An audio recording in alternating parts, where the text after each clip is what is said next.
These long dog days of summer, I mean, we just made it through a heat wave.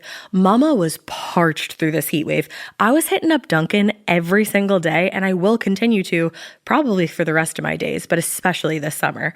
Dunkin' is helping everyone stay cool this summer with its lineup of refreshers. These drinks are packed with bold, fruity flavors and served ice cold. It's amazing. Dunkin' refreshers are the perfect afternoon pick-me-up. I like to start my morning with them personally, and then sometimes I go back for a second one because I'm just feeling crazy. They come in a variety of delicious flavors, including fan favorites mango pineapple and strawberry dragon fruit. And then for a limited time, there's black cherry and there's pink pineapple. I'm going to tell you something right now, and it's a bold claim, let me tell you, but I stand behind it. Pink pineapple will change your life. It is so good. It has me feeling like I'm sitting in a pool, resort side, just living, honey. It's so yummy. Try your favorite flavor with green tea, sparkling water, lemonade, or Dunkin's all-new limeade. I haven't tried the limeade yet, but I'm going to. Usually I get my drinks made with green tea and occasionally lemonade, but I do really like the green tea. Or if you don't want to build your own, try one of Dunkin's curated refreshers like the Cherry Lime Ricky or the Ultimate Pink Daydream. The Cherry Lime Ricky, scrumptious. I could drink like 3 of these a day. They're so freaking yummy. Head to Dunkin' today and find your favorite refresher. Dunkin' refreshers contain less than 1% fruit juice. Limited time offer. When it comes to online college, Southern New Hampshire University is so good, it's scary. Listen, the facts don't lie. SNHU has degree programs that fit your goals, online classes that fit your life, and real support at every step. And if that wasn't enough, they've got some of the lowest online tuition rates in the U.S. This is an airtight case, you guys. Visit snhu.edu/morbid to get started. That's snhu.edu/morbid. Chilling crime cases are mysterious, but finding coverage shouldn't be. With the State Farm Personal Price Plan, you have options and can personalize your plan to help create an affordable price so you can get back to cracking all of life's bigger cases. Talk to a State Farm agent today to learn how you can choose to bundle and save with the Personal Price Plan. Like a good neighbor, State Farm is there. Head to statefarm.com to get a quote. Prices are based on rating plans that vary by state. Coverage options are selected by the customer. Availability, amount of discounts and savings, and eligibility vary by state. Hey, weirdos, I'm Ash. And I'm Elena. And this is always and will forever be morbid.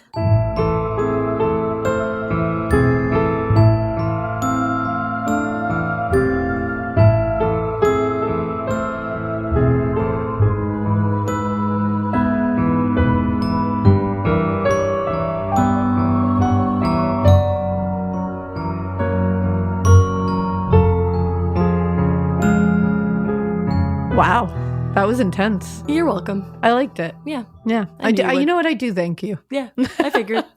Thank you for that marvelous introduction. Oh my God. I love it. Still in spooky season, forever and always. Sorry, Winnie. So here we are. We got another true crime episode coming at ya. Coming at you live from the Pod Lab, except pre-recorded. There you go. It is not live, but maybe we'll have more of those next year. Who knows? So today we are going to talk to... Nope, we're not going to talk to him. We're going to talk about him. You do not want to talk to him. I already know I don't. Yeah. In fact, if this man comes up to you and says, listen, I have this amazing employment position in a fucking castle, and it's going to pay you 300 or 200 maybe and 50 francs, and you're going to get room and board. Doubt it. And you're going to be able to live in a fucking castle. No. Say no. No. Don't talk to him. Say no, no, no. Don't go on a journey with him. Say no, no, no, no, no, no, no, no, no. Exactly. He is called, well, his real name is Martin Dumollard, and he is known as the French Maid Killer. Oh. Yes. Or the Monster of Ain. Oh, I like that better. Yeah, I always like the Monster of. Yeah, he sounds like a monster already. He is indeed a monster. Monster. So let's talk about Martin Dumollard, shall we? We shall. He is the son of Pierre Dumollard. I hope it's Dumollard. I feel like it's Dumollard. I like that much better. And Marie Josephte Ray.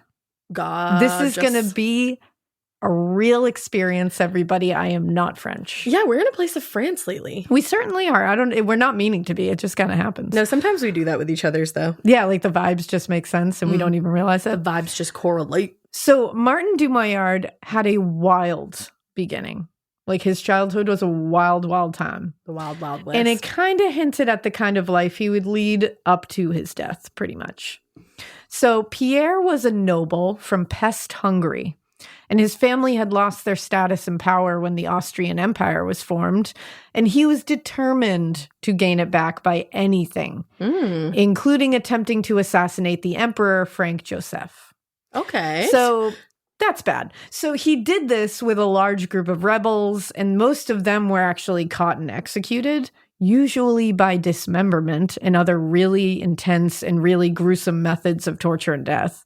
Because if you're involved in a plot to try to kill the emperor, that's one of the worst things you can do. He, however, made his way across several states and all the way to southeast France. Ooh. So along the way, he spent all of his money on bribes just to keep himself alive. It had taken a year to finally arrive there, and when he did, he was poor. He had nothing. He went from a noble to now on the run with nothing. Damn. And he changed his last name to Dumollard to maintain his anonymity. And with his noble education, he was actually really able to excel in business. Ah. So although he still found himself now among the peasant class, he was still kind of like, he could teach everybody things, and he liked that. So he met and eventually married Marie Joseph Ray, which is Dumoillard's mom. And they were happy by all accounts, and everyone saw them as a couple who truly seemed to enjoy each other. Okay. They had their firstborn son, Martin, within a year in 1810, and were blissful. They moved to Danu, and everyone seemed to love them. They were a cute little family. Everyone thought Martin was really cute when he was born. They seemed to dote on him. But when Martin was 3, they had a second son, Raymond. And the village kind of doted more on Raymond than on Martin at this point. Aww. And Martin became like slightly neglected in attention, at least. And, you know, a new baby is fun and adorable. And Martin was kind of turning into this like troublemaking toddler. He was screaming for attention, be it negative or positive. That's sad. But he was also kind of already getting into the life he would later live. He was, as a toddler, he was stealing things at 3. What? And he was getting into fights with other children, like physical fights. He was like a very angry kid. Shit was wild back then. Toddlers were Truly. just like stealing your belongings like- and squaring up to get ready to punch you in the face. That's what was happening. I'm just picturing your youngest. Yeah. And I'm like, Just like stealing things and squaring up. punching someone in the face and stealing their car. Like, what the hell? Grand Theft Auto at Yeah. 3 years old. And Martin was a big kid, too. He became a big adult and he was a big kid. So this didn't help things because he was No. turning into this, like, kind of like oaf of a kid that was just, like, beating on people and stealing Oh things. my. So people started kind of not liking him around and kind of thought of him as a little bully. They're like, hey, don't invite your 3-year-old. 3-year-old. Leave that motherfucker at home tonight. Then when he was like 3 or 4 years old, then this is really sad, Raymond got sick. Oh. And he ended up passing away eventually. Was it Martin's fault? I don't know, but the family was devastated, including Martin, by all accounts. And everyone seemed to really find sympathy for him during this time. Like the villagers kind of rallied around him. But when the dust had settled, they began doing something really cruel. So once Martin turned back to his, troublesome ways, because once he had gotten through the beginning stages of grief, he went right back into stealing shit and beating people up. So whenever he would get in trouble, they would call him Raymond as a way of punishing him. Don't you love how like psychological torture was a punishment way back when? They would punish this toddler by calling him his dead little brother's name. Yeah, that's on some weird shit. Do a study on these assholes, please. Like, get this whole village, do a study on it. Who the hell thought that was cool? Call someone. Like, my God, everybody. Oh, that makes me sad. So it bummed him out. And when Yeah. Martin was 4, there was also political upheaval all around him, which ended in real tragedy for his family. And when I say real tragedy, I mean like the most tragedy. So at this time, Napoleon was attempting to unite Italy so that they could be a bigger power and they could aid France in stopping the expansion around them. But the Austrian Empire was also invading to stop this from happening. Now, with the Austrian Empire in France, Pierre is freaking the fuck out. Because remember, he ran away from Hungary because he tried to kill the emperor. Oh, yeah. This is not good. Don't forget that key piece of information. Yeah, so he's been living like relatively normal life, like obviously a tragic death of his youngest child through no one's fault. But like he's been living this quiet life normally. But he decides to pack up his family and decides they need to head to Italy. And I think it's Padua, Italy. I hope I'm saying that right. But when they reached the border, the Austrians recognized him from a painting because remember, he was noble before. Oh, shit. And he was caught. So the whole family was thrown in jail together. And since it was Pierre who had committed the crimes, they released Martin and his mother, but they had nowhere to go. Yeah. And after a month of staying in jail, they actually brought one of Pierre's old servants from Hungary into jail to identify him in person and say that is him. So this is where it gets really rough. He was dragged into the town square in Padua. I'm going to look it up just to make sure I'm saying that right, because I'm afraid I'm going to be like, Padua. And then it's going to be like, that's not how you say it's that. Like, it's Poudoir. It's like, actually. Padua. It is Padua. She's been saying Padua. I've been saying Padua, my dudes. The most American shit I've ever heard. Padua. That's why I stopped. I was like, I know me saying like Padua, Italy is definitely not what it is. I'm crying. I know this. Well, So Padua, which sounds a lot better. So he was dragged into the town square of Padua in front of everyone in the village, including Martin, who was 4 years old, and his mother. They watched as he was drawn and quartered. Literally, they tied ropes to all 4 of his limbs and then tied those ropes to 4 horses. Oh my God. Someone fired a gun, which made the horses startle and run. And normally, what this does is it rips the person limb from limb. But in this case, it was a small area. And the horses didn't have enough room to really get running. Oh, so it just like so they just him? Like stopped and they slowly popped every joint in his body. Slowly popped them all. That's on some Hellraiser shit. And I'm talking like shoulders, legs, pelvis, hips, like all those things. And everyone heard it. Everyone watched it. It was agonizing. It was slow. And they wanted this because this guy had done it. He was part of a conspiracy to assassinate the emperor. So as far as they were concerned, a slow and painful death is what he was going to get. But ouch. So they weren't done. So now they went and they said, oh no, he didn't get ripped limb from limb, which is what we were hoping for. So someone went and said, does anybody have an axe? Because they didn't even have like an axe on site. Prepared. Somebody said, yeah, I have an axe that I chop firewood with. And they were like, that'll do. And so they decided to dismember and behead him manually with this axe in front of the crowd. They just chopped and chopped with a blunt axe used for chopping firewood.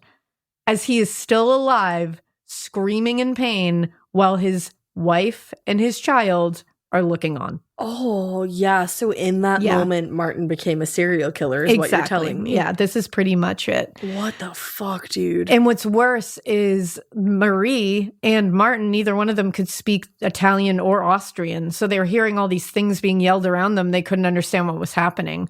So she held him up to see what was happening because she couldn't understand, like, what is going on? I can't see. Yeah. So he watched as all of that was happening. Oh, my God. Yeah. So they were run back to France because they were not welcome there anymore because people knew they were the family of a traitor, quote unquote. And where luckily they were taken in by French forces and then finally returned back to their home village and Marie's family. Well, that's good. Now, Martin had to take care. This is just sad. His mother was so despondent and so upset that he had to take care of her through their entire journey. He was 4.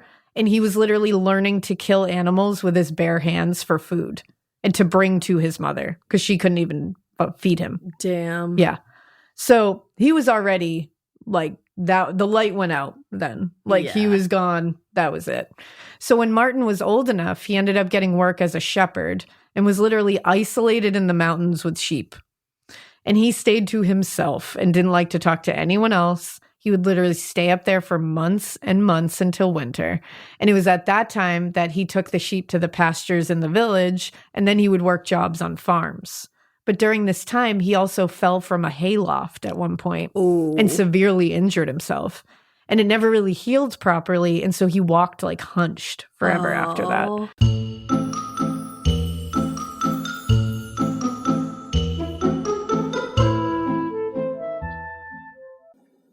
Getting paid twice a month doesn't mean money is scarce. It just feels that way.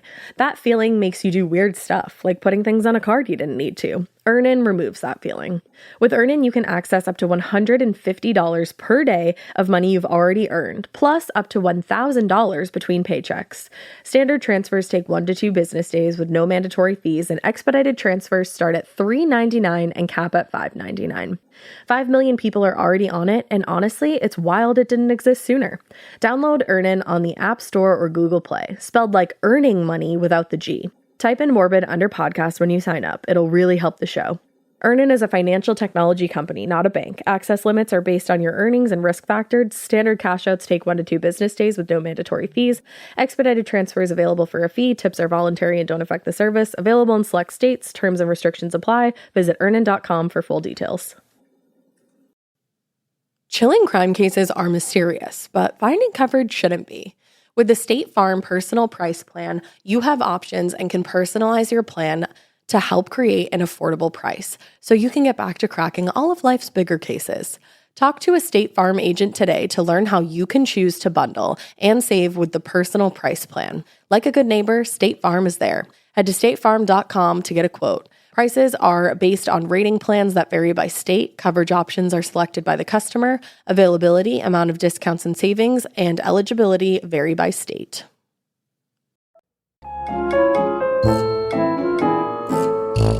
So he spent the season breaking into homes and stealing food and other items of value before he went back up to the mountains with the sheep.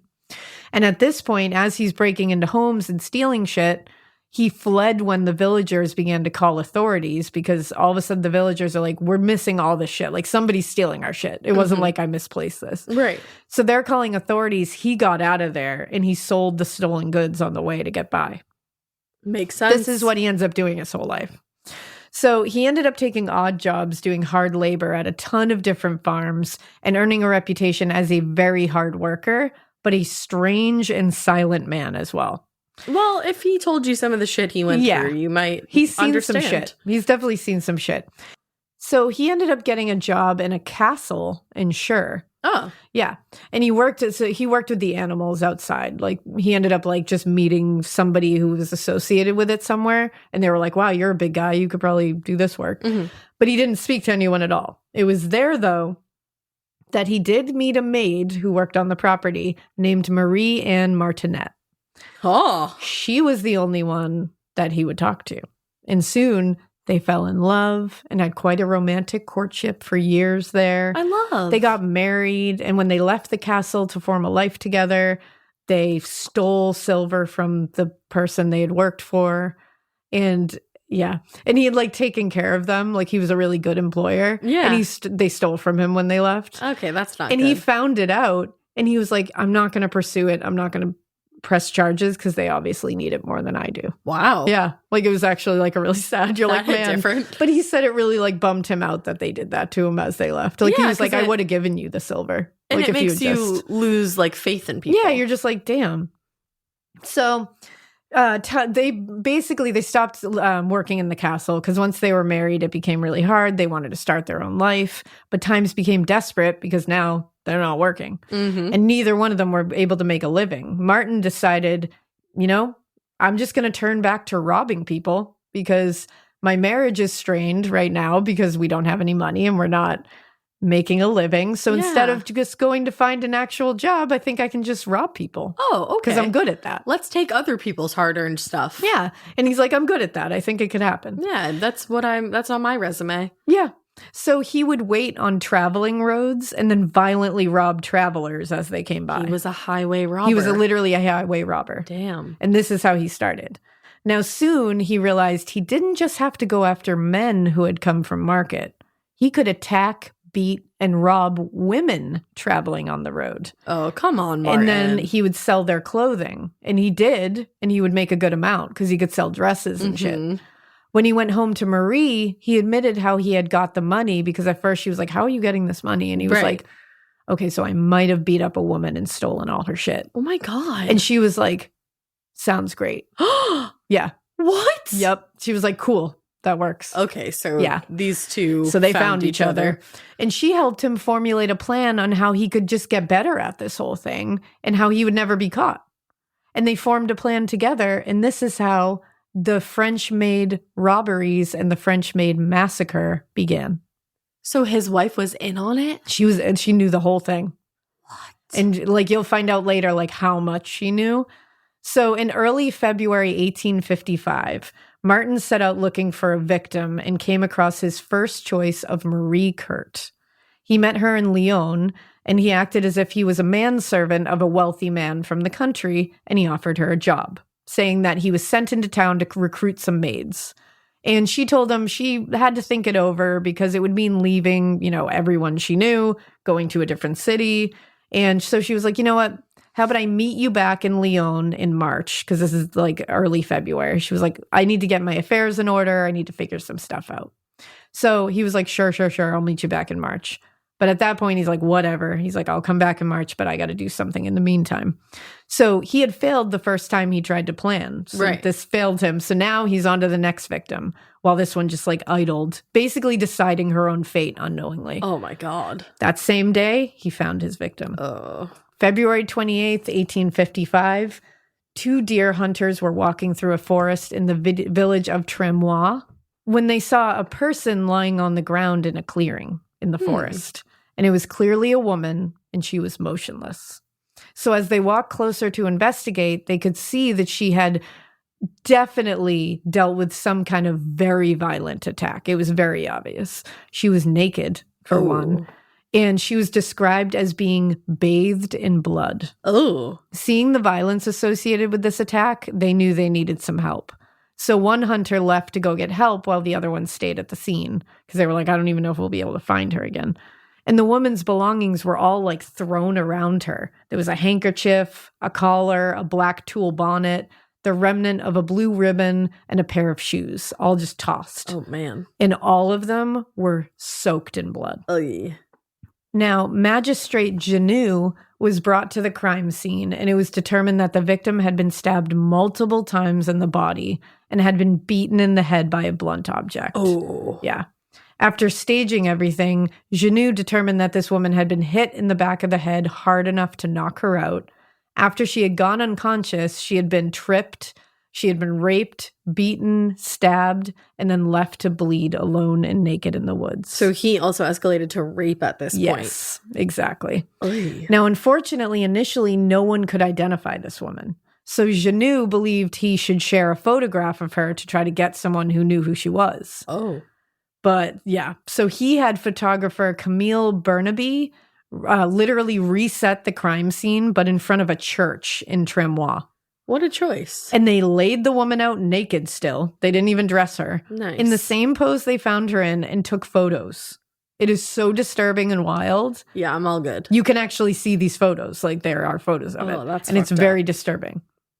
Now, they then used these photos as they traveled around to different villages to see if anybody could identify her. I guess the reasoning is noble, but the method is wow. Yeah, that's the You thing. know? Like, I see what they were trying to do, but there was a much better way of going about it. You could have put clothes on her. Yeah, and like maybe not post her in front of a church. That's Yeah. a weird It's a very weird thing. Yeah. Now, at one point, people thought she was Marceline Ganelli, who was a young woman who was missing weeks earlier, but then they determined she was not, and it was back to the drawing board. Okay. When news spread of this mystery woman, the family of Marie Bidet contacted authorities, and they said they believed that might be their daughter who had been missing. Oh, no. Now, once they got the description of Marie and heard that one of the items she had on her when she went missing was a black lace cap, which was given to her as a gift from her mother, it was clear this was Marie. Yeah. That item was found like literally with her corpse. So they were able to speak to Marie's landlady, who she had spoken to February 25th before she went missing. She had actually been in an argument with her, and she had packed her things and said she was leaving because a man from the country had offered her a job as a maid in some country estate, and the salary was more than 200 francs.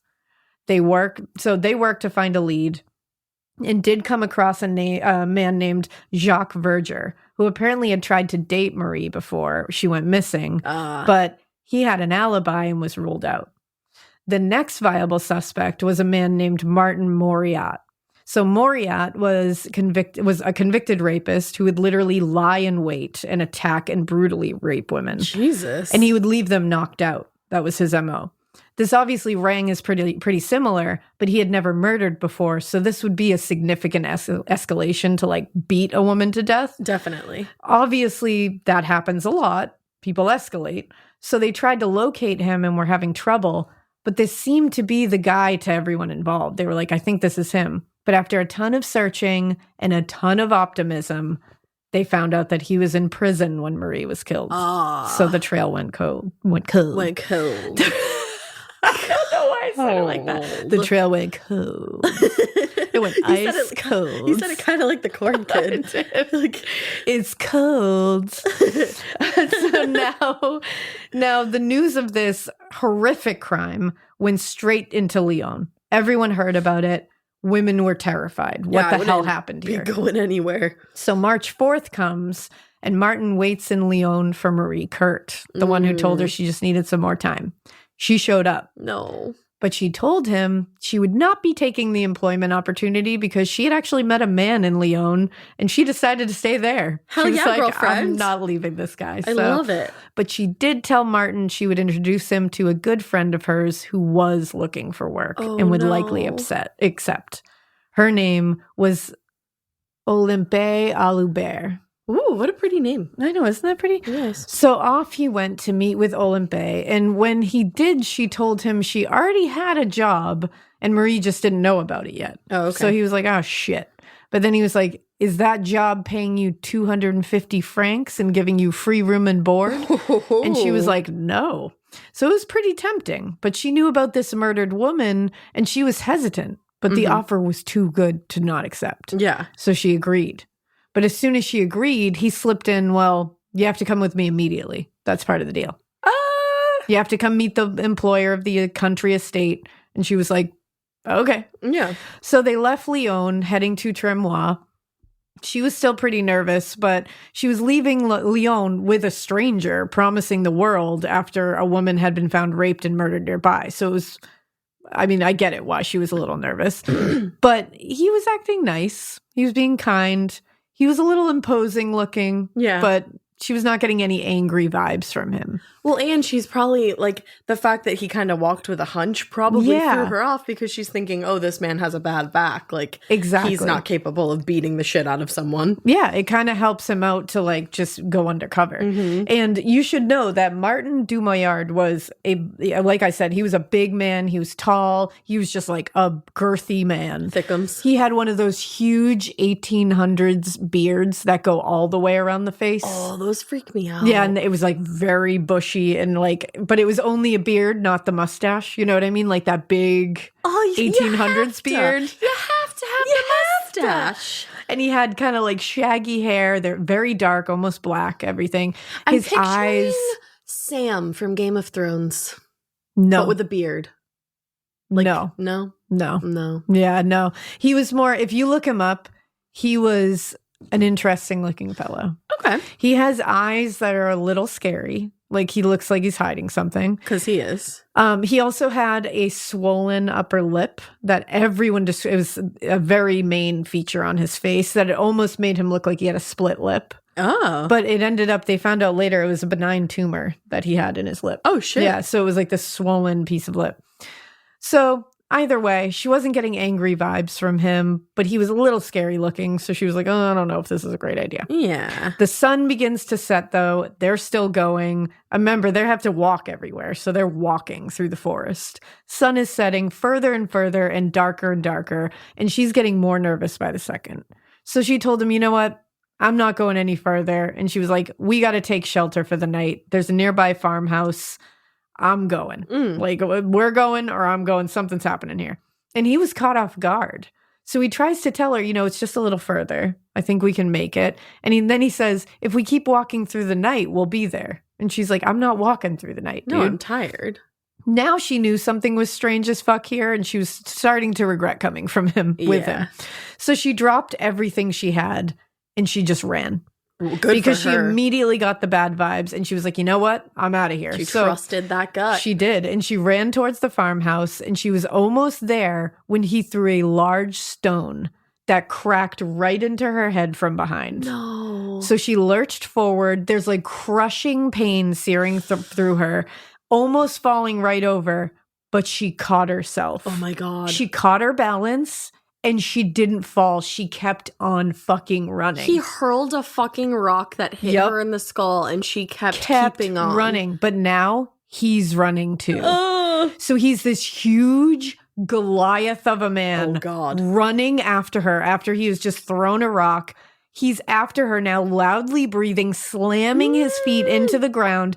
As he runs, he's also picking up rocks and hurling them at her. So they are missing her by like a hair each time, like whizzing by her face. This is so scary. She kept running, not even looking behind her, and she runs straight to the front door of the farmhouse she saw, throwing herself at this farmhouse and screaming until the owners open the door and quickly just usher her inside. Damn. And Martin was shut out.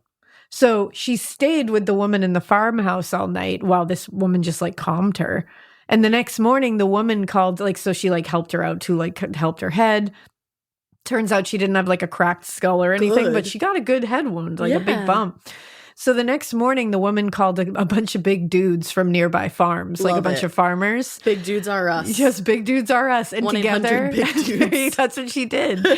And she was like, I can get them in bulk if I order them all together. Yeah, they're having a special.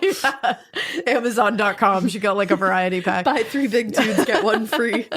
So she calls, and all these dudes come, and they escort her back to Lyon together. I love that. Miles and miles together. Hell yeah. Now, once there, they helped her report her story to authorities, too. And she was able to give a full description of the man and said he was very big, and he had a very distinctly swollen and split upper lip. Nice that he had such a very distinct thing. Exactly. Yeah, it was honestly the thing that's how they knew that all these were connected, because everyone people who survived described that. And that was the first thing they said was he was big and he had that swollen lip. Right. Now, this failure was pretty debilitating for him. So he had to regroup if he was going to be successful at this. And so he did. After this horrible attack, Martin tried and failed several times to attack other women. In September 1855, Joseph Charlotte was out shopping in Lyon when a strange-looking man approached her. He said he was actually looking for a maid in his castle. And it was from Ain near Trevaux. And she was like, wow, that sounds rad as fuck. That's a castle. But I'm already a domestic servant. So, I don't know. She was, in a house in Quillon. So he was like, well, it's a castle. And I can also triple what you make. And I'll give you free room and board in a castle. Damn. And it took some nudging, but she finally agreed and said, you know what? I just need a few days to get my affairs in order. I'll quit my job for this new one in a new city. It's going to be a big deal. So I got to have a couple days.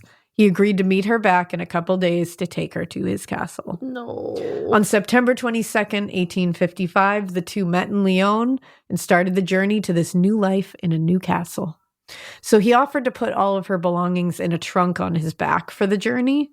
Damn. That's what he would do. He was just a mule. Yeah. And she accepted. She was like, sure, why not? And they were not going through the woods at this point. They went through a bunch of really open roads where there were military officers patrolling. So she's feeling like this is legit for a while. He's not taking her anywhere weird. Yeah. Walking right by authority figures. Nothing's weird. Nothing to indicate that he was a monster. Until he started asking whether she had brought any money with her and whether she kept it in the trunk that was now on his back. Oh. So he kept asking about that, and it was starting to make her feel weird. And as she started feeling weirder and weirder about this, they were now moving away from the populated areas of the city and were starting to walk through isolated areas as it got darker and darker. And she was expressing these fears to him, but he was ignoring them and kind of brushing them off. She even mentioned Marie Badet's case. And finally, when she couldn't get him to speak or to stop, like just for a second, she said, "You told me you were bringing me to Trevaux, but I begin to think that you're taking me away from it." Oh, no. This time, he tried to calm her down, and he said nothing weird was going on. They were going to be at the castle shortly. And she told him, "You know what? No, I'm staying at a nearby farmhouse." Same kind of thing. She's like, "I'm not doing this." And then they could meet up. She was like, "We'll meet up tomorrow when the sun comes up. I'll meet you back, but I'm going to get a room at a farmhouse."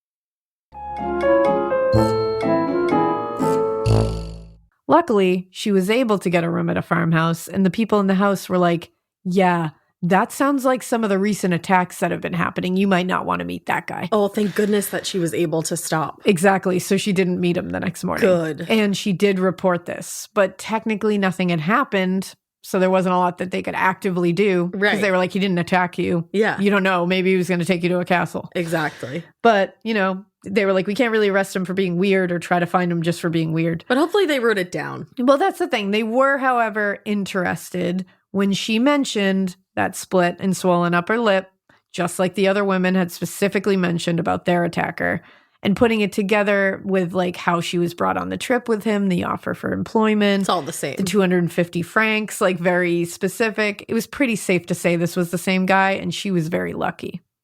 Now, at this time, Jacques Verger, who we talked about before, he had actually been he had tried to date Marie. Oh, Bidet, right. Yep. But he was like, I guess they had gone out maybe once. It was like one of those things. He had been looked at as a suspect, but they had let him go. Now they were looking at him again. Oh.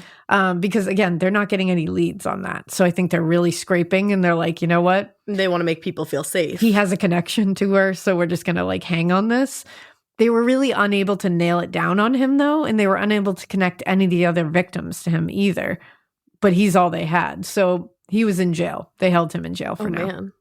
So, and they're not saying he's the guy at this point. They're saying we have someone in jail. Let's we see don't if know this if he's keeps the guy, happening. but let's, everybody still keep your eyes peeled. Right. So October 30th, only a month later, Martin tried again. He offered a live-in domestic servant position to Jean-Marie Bourgeois. She was 22 and was unemployed at the time, so This part of the show is brought to you by Anua, the Korean skincare brand known for scientific, gentle, yet effective formulations. The latest from Anua is the Retinol Collagen Gua Sha Cream, a firming cream with a gua sha-shaped tip built right in. Have you guys heard of gua sha? It's that viral massage tool that moves fluid and tension out of your face. Less puffiness, a snatched jawline, honey, more definition in your face.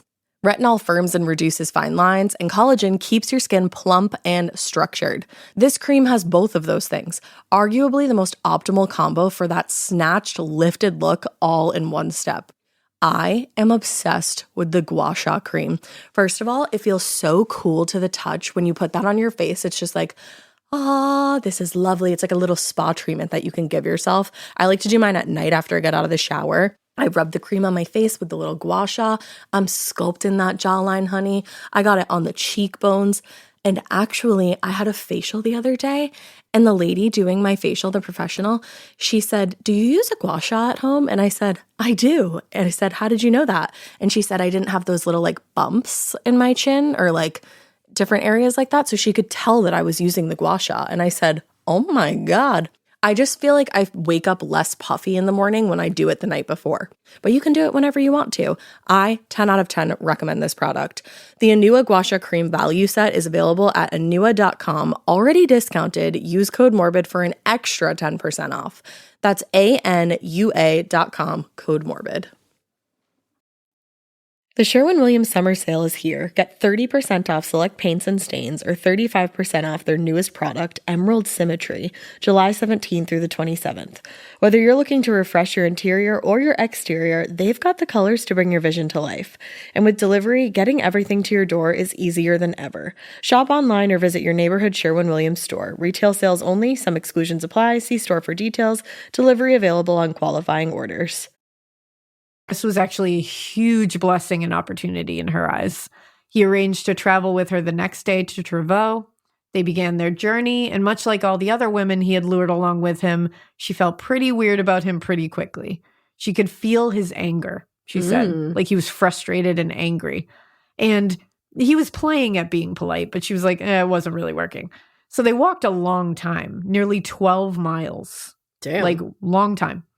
And they were nearing the village of Mionnet, I believe that's how you say it, when it began to get dark, and Jean-Marie was feeling more and more unsafe with this man. So she asked him, you know what, can I hold my things now? And he was like, sure. So he handed them over, and she took them and ran the fuck away. Hell yeah. This is really, I like a lot of these are the women just being like, no, listening to my gut, see you later. Yeah, I love that. Yeah.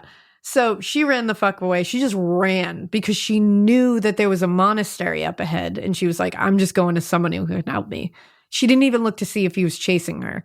When she got to the farm that bordered the monastery, she literally collapsed at the feet of the farmer, Benoit. I'm just going to say Benoit. Okay. I can't say his last name, Benoit. She explained what had happened and how she just knew that this man was up to no good. She didn't want to go back with him. Like, please save me. Yeah. And she said, quote, after traveling some distance with him, she suspected he had some sinister motives towards her. She could just feel it. So the farmer brought her inside and gathered more farmers, and they looked for the man. They couldn't find him. So they were like, I think he just left, which is good. So they let her stay the night at the farm, and then they all escorted her back to Lyon. I love like all these dudes actually being good dudes. It's like farmers. They're all just like, sure, we'll do this for you. Hell yeah, farmers. This is 12 miles away. They walked her. Yeah. And then she reported her experience as well. Again, just a bad experience, no real crime here. Just the fact that it was very similar in almost every way to every other attack. We're going to see this a lot. They just couldn't find this guy, though. But, guys, it was Martin. It was? It was Martin Dumollard. Oh my God. Yeah, just in case you were like, who is it? I did not realize. Yeah. And each time he was able to secure the women's things when they fled. Like most of the time he was able to take the stuff. Right. And he would bring, and luckily this time she was able to get it back. Good but for her. 9 times out of 10, he got all their stuff. Not the case. And all these times, they were bringing everything they owned with them. They were bringing their most valuable things. He stole everything from them. That's their entire life. That's so fucked up. And they probably even had like special sentimental keepsakes things and everything. Exactly. Yeah. And the worst part is he would bring these things back home to his wife, and together they would sell them, or she would wear them. What a weirdo. Like wear them out in public. Like, are you good, Yeah. sis? Yeah. Now, this time, instead of just saying, wow, this is similar to all those other ones, Magistrate Janou actually came to talk to Jean-Marie himself. He was like, I got to get more information. We got to stop this guy. So he brought her to see Jacques Verger, the guy who's sitting in jail right now. Yes. And this was Marie Badet's like sometime date at A one man point. she had been seeing. Yeah. And he was being held in jail. So he brought her in. She took one look at him and said, I have never seen that man before in my life. That is not the man. So they were able to release him from prison. That was like the easiest way to tell. Yeah. Because this is very clearly the same guy. Of course. They're talking about the swollen lip. The shock didn't even have that. So they were pretty sure they didn't have this wasn't him. Yeah. But that kind of sealed the deal. That poor dude. He was just sitting in there just because he had a connection to her. Right. Like, that's shitty. So the month after this, 22-year-old Victorine Perrin made a report to police that was exactly the same as the others. He met her in Lyon, offered her work, had to leave immediately, the same 250 francs offer, and they set off. But she said he was acting strange and anxious only like 2.5 hours into the journey. And then suddenly, with no warning, he just jumped a fence next to the road and ran into a field with all her belongings on his back. Weird. Like, no warning, just jumped a fence and off he went. Do you think he was like fighting an urge to... I think he definitely was. Yeah. And she said she screamed and ran after him because that's everything she owns. But she eventually stopped because she was like, yeah, I don't know if I should be chasing this giant man who's very unhinged.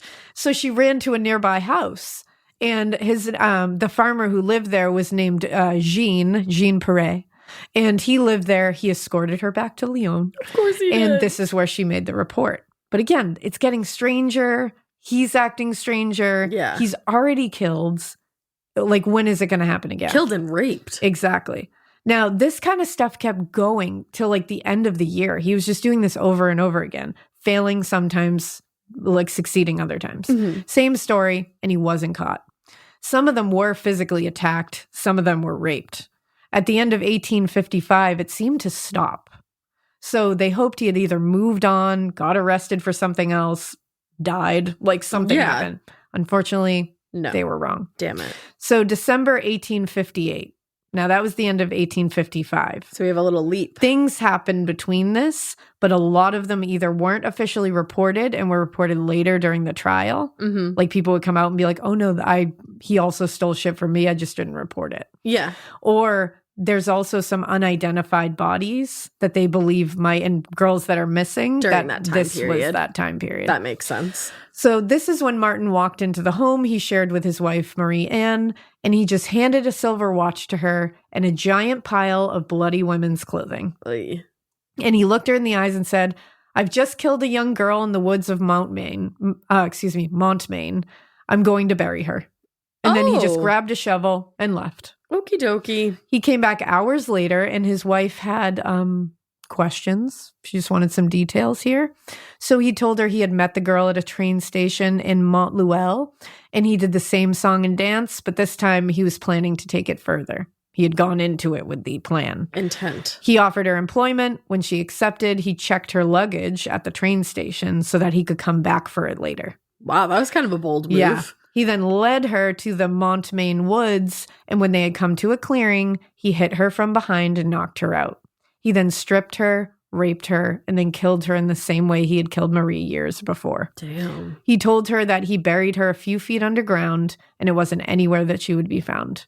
And he said he was planning to go get the baggage, but his wife, Marie Anne, said, oh, no, you can't. And she didn't say that because, like, it's wrong to kidnap, rape, and murder women and to steal their shit. No, she was just like, oh, no, you'll get caught.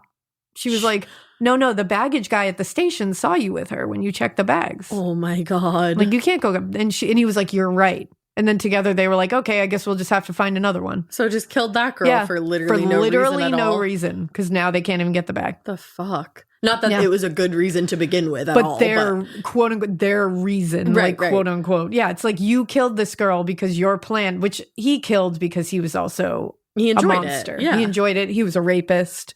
Like he enjoyed inflicting pain. He grew up with pain. So a few weeks after this, he was back at it again. He went to Lyon on January 17th, 1859, and he found Julie Fargo. Julie was pregnant, and she had been recently fired because she was pregnant. Oh, no. Isn't that fun?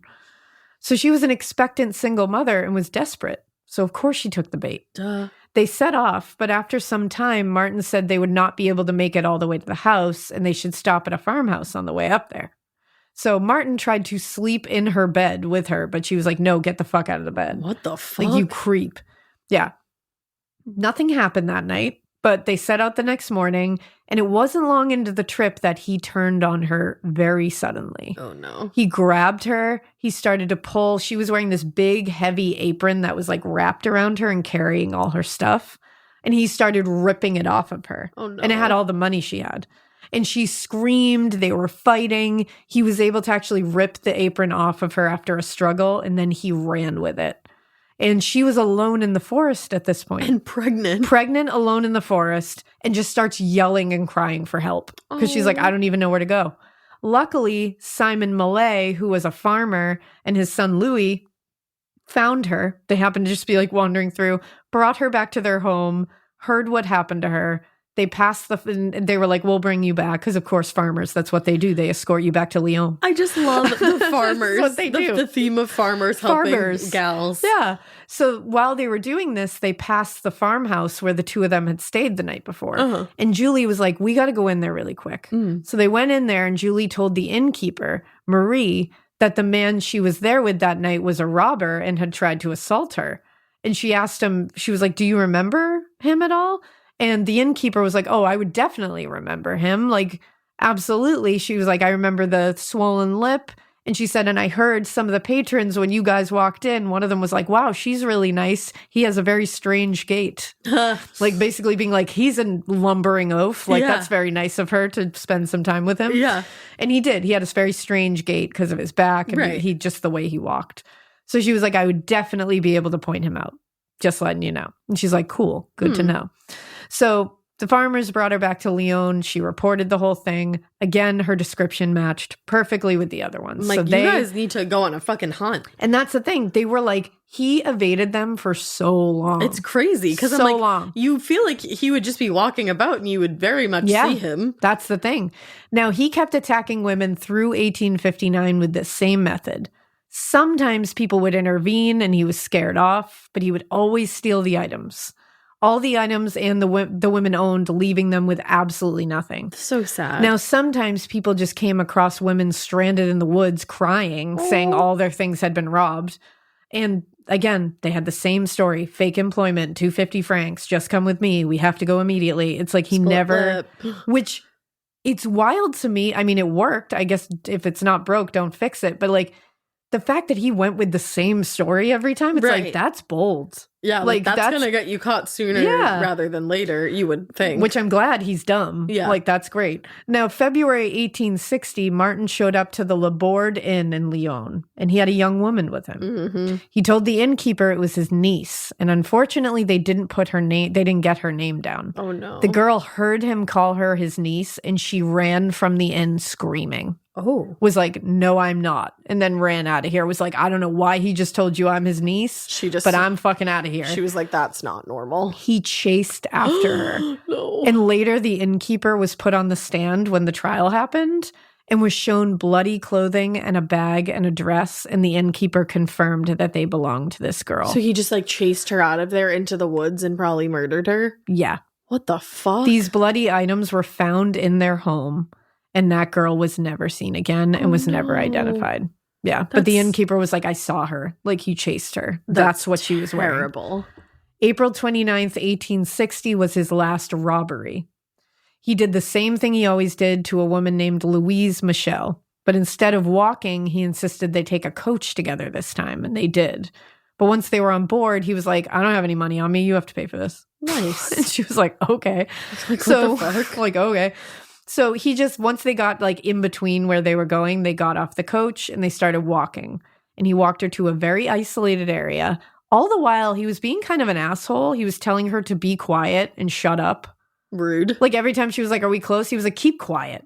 Like just, bleh. I'd be like, nah. I'd be like, bye. But again, they're desperate. They need the money. Yeah. When they go to the darker area, he raised a large branch above his head out of nowhere and grabbed her by her dress. Then he demanded that she give him all her money and she just handed it over. He took it. He waited a minute, she said, and was about to she was like, I know he was about to hurt me. And then he looked around and ran. Damn. So he was like fighting another urge. Yeah. She reported it immediately. This is when he starts escalating a little more. So he kept going, but that was the last reported one, like officially reported one. There was definitely more after that. There were witnesses who said they saw many more women with him once he was found out later. Like people came forward and were like, I saw him with this woman walking with luggage, blah, blah, blah. Right. So by February 1861, he was ready to kill again. Martin had met a woman named Marie Joseph Boussaud, who was a silk worker in Lyon. He had tried to pull the same shit with her, but she was employed as a silk worker. So she said, hey, I have a younger sister, and she'll probably be very excited about this opportunity. Oh, God. So she invited him to dinner in her home. Oh, my God. She fed this man in her home. Yeah. This guy is the worst. The worst. He revealed the great money, the room and board. It's in a castle. It's going to be amazing. And he was explaining all this to her younger sister, Marie Eulalie. And she was so excited. Of course she was. And she was like a young girl, probably like her first job. Yeah, it's like she's like basically teens kind of thing. And she already had a job at the time as a domestic servant to a family in Lyon, but this was paying more. And she was like ready. She was like, let's go. They had dinner, and then Martin and her sister helped pack her up to go. Oh. Before they left, Marie Eulalie asked Martin if it would be okay for her sister to visit from time to time. Oh, this is like hurting my heart. And Martin said, certainly. And besides, I shall pay her fare and that of the children. He's such a fucking monster. Fuck this guy. So they left the next day and headed towards the village of Pizet. They got to the forest of the communes outside of the village and started trekking through it. They made it to a clearing and he attacked her out of nowhere. Oh, no. He hit her on the head several times with something blunt, making giant and severe lacerations and bruises to her head and face. She was raped, and her earlobes had actually been torn away from her head during this. Holy shit. Yeah, that's how brutal he was. Oh, my God. He took her clothing and all of her belongings with him and then went back to Marie Anne and told her, I just killed another girl. I got to get my shovel. And he grabbed his shovel and left. What the fuck? This lady's a piece of shit. Yeah. May 26, 1861, very late in the evening, Monsieur Joly was at home when there was a series of loud and frantic knocks at his farmhouse door. This was the Joly farm in Balin, which was a very small and very quiet village, so this was very unusual. He opened the door kind of peeking out of it. He was like, what the hell's going on here? When he saw a woman crying, bruised, bloody, and panicked. Her clothing was ripped and strewn all over her, and she was begging for help. And this is not Marie Eulalie. Oh. Marie Eulalie was killed. Oh, no. This is Marie Pichon. And she said, I'm Marie Pichon. And she said she had met a strange man at the train station in Lyon. He had approached her, said he was a gardener at a chateau in a nearby county, and he said he had been sent into Lyon by his master of the chateau because he was looking to recruit a domestic servant. He asked her for nothing of her qualifications, but immediately told her she could have the job. It would pay 200 francs. 250 francs a year. Come she on was down. Like, holy shit, that's great. And they got on a train together. No. Then as they got to a village near Montluel, they got off to walk. Immediately, it was here that she was having second thoughts, she said. She had a heavy trunk with her, but he said they could get it later, and he left it at the train station. So this is how we know what his plan was here. Right. So he just left it there, red flag number one. Then she said as they were walking, he would just randomly pick up rocks and stones and large sticks. What the fuck? And she said he had tried to, quote, pull a stake out of the ground on which the vine grows. Oh. And she was like, okay. So she asked him several times, where, are we close? Where exactly is this? And what the fuck are you doing with the rocks? What are you doing with all that? And he would just say, be quiet, we'll be there soon. Fuck off. Then she noticed that he all of a sudden had started going slower and was falling paces behind her. Mm-hmm. We know exactly what he's about to do. He's about to hit do. her behind her head. This is his MO. Yep. Luckily, she was able to notice all this. And she said it was here that she stopped and said, I see you have deceived me. I will go no further. To which he replied, we have arrived. What? As soon as he said, we have arrived, he threw a literal, it's called a lariat, but a lasso, essentially, around her neck and tried to strangle her. I'm sorry, what? Yep. The second I'm not even joking you, the second you said we have arrived, my stomach actually Can you flipped. imagine? You're like, you know what? You're bullshitting me. I see that I'm not going any further. And he just says, we've arrived. And Oh you're my in the God. middle of nowhere. And also just you're, fuck you. Okay. Well, and luckily he's a lumbering oaf. So she saw this coming. She saw a noose essentially God. coming. So she was able to throw her hands up So over her smart. neck to form a barrier between her neck and the rope. So smart. So she was able to pull it out a little bit and not have it strangle her. But he was pulling it, trying to get it tighter and tighter. And he's cutting her hands with the rope. Oh. And she told him, she tells this farmer that she escaped after a terrible fight for her life. They had fallen to the ground and she had been able to slip out of it, and she just ran. And she said, he chased me all the way to this farmhouse. I threw myself at your door. When he saw you coming to the door, that's when he ran. Oh my God. Yeah.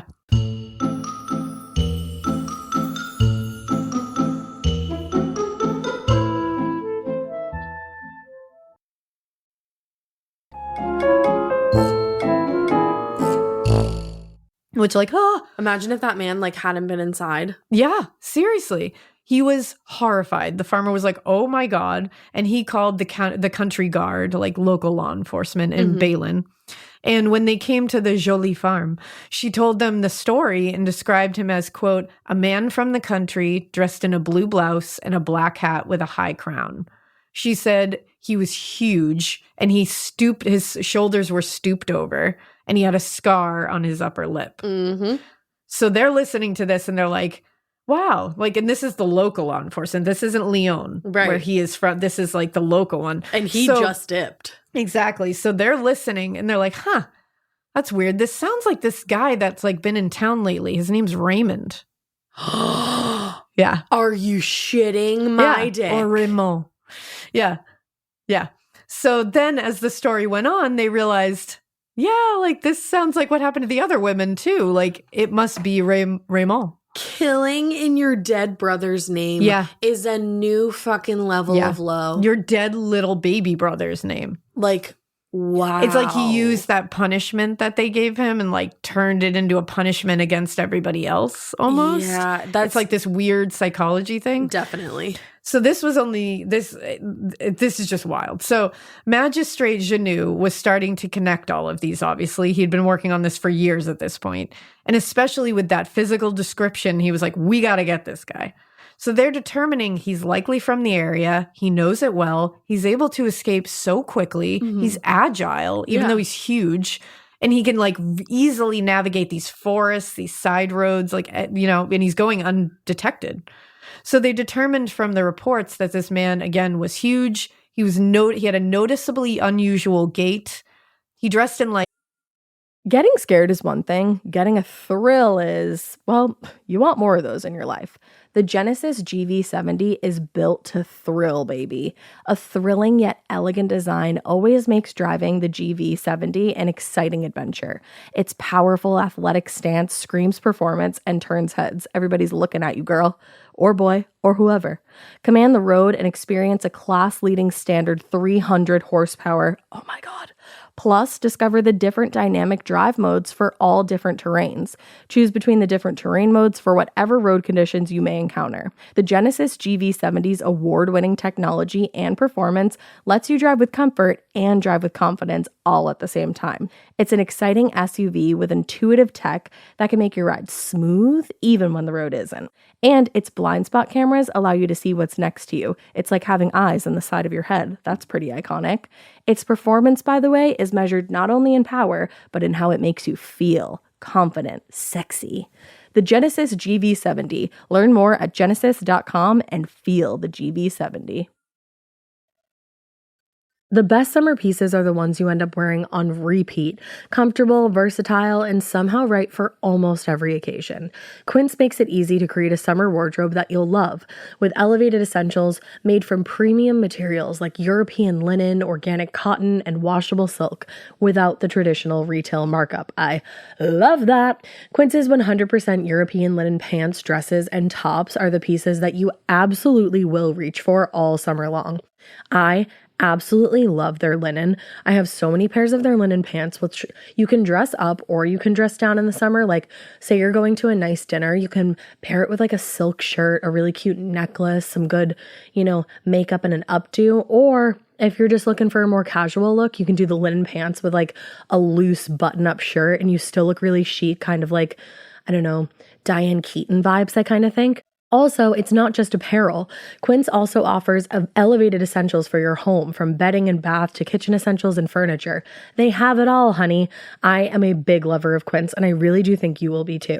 Make your summer wardrobe feel easier. Go to quince.com/morbid for free shipping on your order and 365-day returns. Now available in Canada too. That's QUINCE.com/morbid for free shipping and 365-day returns. Quince.com/morbid. Kind of like domestic worker clothes or very casual, plain farming clothes, and that upper lip thing. So that's what they were looking for.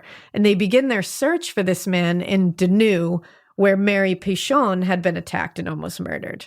When they spoke to the people there, they all said that description sounded like Martin Dumollard, Wouldn't you know it? who had lived in the village for several years. And they all said he and his wife, Marie Anne, were kind of despised, actually, and they fought a lot, were very loud, horrible to each other, like screaming matches. Surprising. They said that he was just like, they were just not nice. Like, they were not nice people. And they also said they noticed, quote, the unexplained and mysterious absence of the husband from his house at nights. And when he would come back, they said they always saw him with new stuff, like trunks and luggage. Like, after a while, that's gonna start to cause some alarm bells to go off, dude. Like, what are you doing? How are you just bringing trunks and luggage home all the time? Right, like, luggage is expensive. Yeah.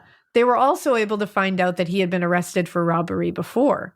So they went off to Martin's house to chat with him. Ding dong. They were like, yeah, this is definitely the guy as soon as they saw him. Yeah. But he was like, no, I wasn't out the night of Marie's attack. Yeah. But when they asked both him and Marie Anne what was going on that night, neither one of them had come up with a story. So they were flustered and started contradicting each other. I love it. Like they couldn't even keep a story straight. Good. Then they started just doing a quick search of the home. Missing girls' items and girls who had reported attacks items were everywhere. Oh, man. Including Mary Pichon's. Martin was arrested immediately and taken to a jail in Trevaux. And Marie Pichon was brought in, and she identified him as the man who robbed and tried to murder her. So investigators returned to the Dumollard home to conduct a more thorough search. And in addition to items matching the description of Mary Pichon's belongings, they found, quote, innumerable quantities of clothing worn by servant girls, several which appeared to have been soaked with blood. Oof. And from the sizes and colors, it appears they belonged to different people.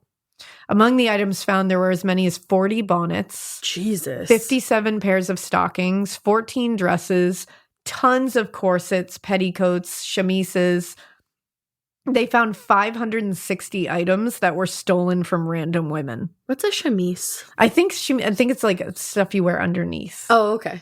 I think. I'll Google it. I was going to say, because I'm not positive, but I'm pretty sure. I didn't know if it was one of those puffs that you put your hands in. No, I don't think so, at least. Let me see. But only 60 of those things were identified as having belonged to specific victims. Damn. Yeah. So they had a ton of stuff that came from either missing girls, murdered women, or women that weren't even reported yet. That's so fucked up. And you were correct. It is undergarments. It is. Okay, that's what I thought. And it's like a flimsy undergarment, right? Yeah, it's like a white, like long shirt. Yeah. So now they interviewed Marie Anne because what the fuck? Right. So they knew she was part of this whole thing. She was even wearing a victim's dress. I was going to say, I know that she was trying this shit on left and right. At first, she said she knew nothing and just thought that he had bought, all those pretty blood-soaked items for her. Delish. Yeah, it's like, where the fuck did you think he got those? Right. Magistrate Genoux kept pushing her because he knew this was bullshit. And she finally said, you know what? I'm afraid of him. He has a violent temper. So I do what he wants me to do. And I sell these items or I do what he wants me to do. That is not true. No. They were very much both in on this. Now, he at this point is denying, he's not denying everything, but he's like not admitting to everything either. He's like in this weird middle ground. Like he's not being like, I've done nothing wrong. Blah, blah, blah. He's like, yeah, sure, I've robbed people. Okay. Like he's just like not going to give you the whole thing. I was going to say, he's not showing all his cards. Exactly. But Marie Anne, started selling him down the river. Good. Pretty quickly. Like, I hate her, but good. Yeah. She told them one night he came home from being gone for days and gave her a pair of his own pants that were soaked in blood. And he told her, make sure these are never found. And she was like, when asked if she knew about the murders, she said, yes, I did. And when asked, in your opinion, his motives for murdering those girls was to violate their persons, she said, yes, sir. And then she said, I said so, and I think so yet. Wow. She said she knew where bodies were, and she led them to a couple of bodies. And she's like, yeah, I just, I didn't know anything was going on. Yeah, whoops. And then she's like, crazy. Actually, yeah. Like, if you know where your husband's burying bodies and you're in on it, and don't do that. That's the thing. So she led them to actually the forest of the communes to where Marie Eulalie's body was found. Oh. She was buried 5 feet underground. Wow. And he had done it in the winter when the ground is frozen. Jesus. Yeah. Because he's like massive. He's an oaf. Also, they found more disturbing details about her death. She had fractured fingers, which they believe she got when she fell after being hit. And also one of her hands was clutched around like clay from the ground. Like she had grabbed at the ground. And they said they believed that Martin had buried this poor girl alive. He had fractured her skull, raped her, and then buried her alive. And she had clawed at the clay. Oh. Yeah. And they were able to show her sister some of the items from the Dumollard home, and she confirmed that these belonged to her sister. Her poor sister, because it's obviously not her fault in any way, shape, or form. She was trying to give her a better life. She thought she was doing her a favor. Exactly, but the survivor's guilt she must have had. God. Oh, I can't. Unreal. That poor girl. Unreal. Now, Marie Ann was put in jail as an accomplice, and she did admit finally to knowing everything. Yeah, rotten jail. Martin Dumollard was charged because they were trying to gather as many as they could, but they just ended up charging him with 15 counts, including robbery, murder, and attempted murder. So the trial. Martin and Marie Ann's trial began on January 29th, 1862, at the Assize Court of Bourg. It was a circus. Oy. Crowds of people came to see. Somewhere between 4,000 to 5,000 spectators came. It was wild. They had like 70 witnesses in this case. Like, it was wild. And according to the Morning Post, Martin came to court with, quote, his hair and beard looking unkempt. And the press described him as regarding, quote, the court audience with a dull and stupid gaze. His countenance depicting only the lowest passions. Yeah, fuck him. The press was all over what he looked like. They always saying are. Martin was, quote, stupid looking. His features are coarse. His eyes, forehead, and a very projecting chin only denote their basest development.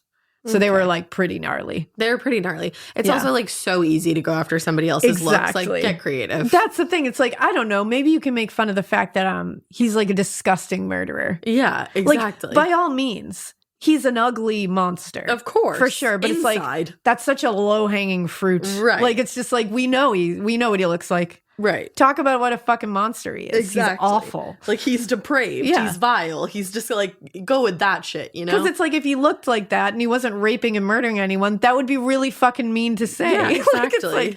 like, I know we make fun of murderers and like we should. Yeah, 100%. But it's like, that's just that particular one. I'm like, no. Can you throw in anything about him being a murderer too? Yeah, I don't exactly. Because like, let's add it in there. Let's make fun of the things that make him a terrible human, Say not the things. He's an ugly murderer. Yeah. Just add it in there. Yeah. Now, when questioned about their marriage on the stand, they told Martin that witnesses said they heard screams from their home. Oh. And he asked it so that he was asked directly, do you abuse your wife? I'm sure he did. And he replied, never in the nighttime.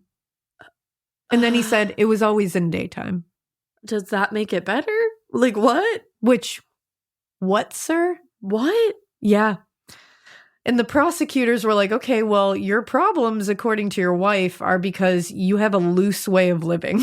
And he was like, I guess so. Yeah. So they brought in victims' families who identified the items found in the Dumollard home. And they said, yes, those are the ones belonging to my missing loved ones. And these are ones that either they found the bodies or ones that just are missing. Yeah. And they have now picked out those items and said, those are my missing loved ones. So it's like, where are they? Right. And there was also survivors there who had all positively identified him as that's the guy. Mm-hmm. He tried to claim at this point he really just reached for the stars. Oh, God. And he was like, okay, yeah, I did this. And he was like, but here's the thing.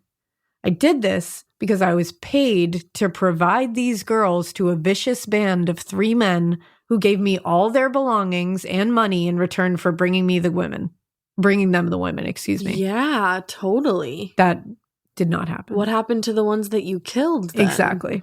And you showed up at the house and said to your wife, I just killed a girl. Right. I gotta get the shovel. What's that about? Yeah. So altogether, they believed he murdered at least 6 young women. Wow. 3 had been found, and then there was evidence of that one that he said that was his niece at the inn, who was never seen again. Then there was also an unidentified woman in Mount Maine Woods besides Eulalie, and another in St. Croix Mill. apparently. They found another one who was unidentified that they believe is attributed to him. I couldn't find the names of these. This is from the 1800s, so the reporting on it is not exactly like up to snuff. Yeah. But the trial lasted 3 days, and now Martin was claiming that this band of 3 killers was now 80 people deep. Okay. Yeah. And the crowd was like going nuts, being like, this guy's an idiot. Like, are you kidding me? No one believed this random story because it was changing daily as well. And his wife had already sold him up the river and then some. And in fact, the authorities believe that she was way more involved than just covering up and selling the items. I do too. On one day of the trial, they had a woman named Isard who was called to testify. And she testified about a conversation she overheard when she was sharing a cell with Marie Anne. And she said this was in the weeks leading up to the trial. And according to her, Martin had approached the bars from the yard one day. And she heard him say to Marie Anne, I don't know why it begins with hussy. Hussy, what have you done? If I wanted to say as much as you did, they would cut off your neck as well as mine. Ooh. So that's him being like, you are just as guilty as I am. I mean, she is. Also, she was wearing some of the dead victims' clothing. Right. And she had led the guards to locations of the buried bodies. They were in remote areas. She was likely there when they were buried. He was not giving her this detailed of instructions of where he left. Yeah, like these. 6 spaces to the left and then 4 miles exactly. out. Like, no. And the authorities were like, she had to have been there. There's no way. It also makes sense then that one of the girls was buried 5 feet deep in the middle of the winter. They did that together. He had help. There's no, like, yeah, he's a big guy and like he probably could have done it. But now I'm like, no, she was now probably it there. makes a little more sense that there might have been 2 shovels there. On February 1st, 1862, the jury deliberated, and when they returned, they announced that they found both Martin Dumollard and his wife, Marie Anne, guilty. Yeah. Judge M. Marahat, I'm saying this wrong, I'm sure, and I apologize. But you tried. I am giving it my all. Returned from his chambers and read his decision. He said Dumollard is sentenced to death and his wife to 20 years hard labor. Good work, bitch. The prosecutor added that the execution, quote, should take place at a public place by means of beheading. Yikes. Now, on March 7th, 1862, the guillotine/guillotine, which one do you say? This keeps coming up in my life. Guillotine. I don't know why. I think guillotine sounds better. I think we need to ask I think we French have person. asked, so maybe we'll get an answer. But I think I've said guillotine my whole life, but guillotine does sound like it's smoother. I've always said guillotine. But, you know, it was brought into Montluel. And Martin drank a cup of coffee that day. He had a final glass of wine. He was able to have dinner with Marie Anne before his execution. Weird. Yeah.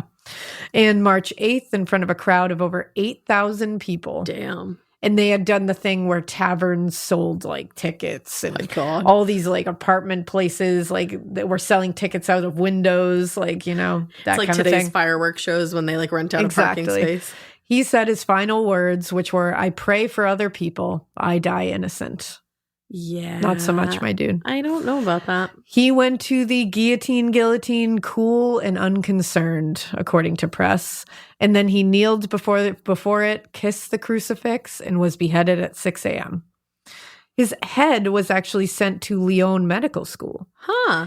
And it got lost at one time in history. How do you lose somebody's whole ass head? And it was found again in the 1960s. Damn. Isn't that wild? Where was it found? I'm not really sure. It was like in the archives somewhere, I guess, which is like wild. It's like when you put something in like a good spot and then you forget what that good spot was. John does that on the daily. Yeah, so does on Ash the daily. Kell right here. But you can actually Google it if you want to. It's like a mummified head. It's nothing like gruesome or anything like that. I actually I saw it by mistake and it's very I thought interesting. It was fake. Yeah.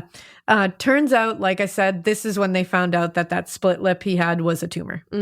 That's how they found out. Benign. It was benign. But Marie Anne was sent to Auberive prison, I think it is. That sounds right. In the northeastern region of France. She had to do daily hard labor. She had many illnesses, and she died in 1875 in prison. Also, Madame Tussauds wax museum, she made a wax tableau of him for her Chamber of Horrors exhibit. Remember, she had done a couple of them before. Huh. Yeah, that was like a big thing in the 1800s.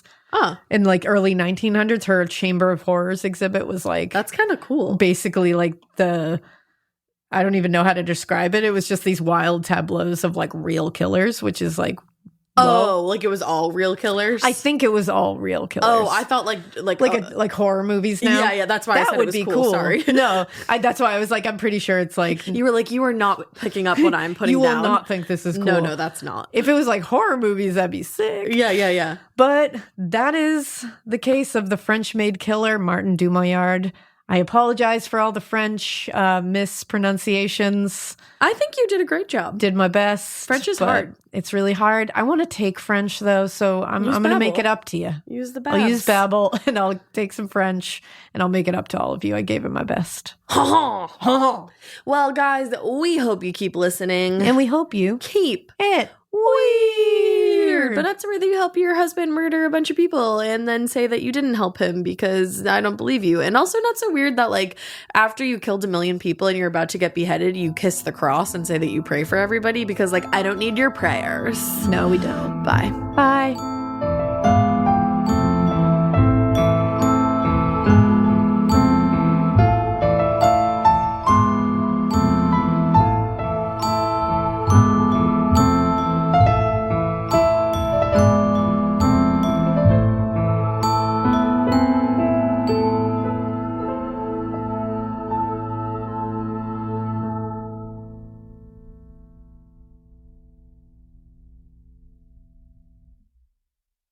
Talk about regrets.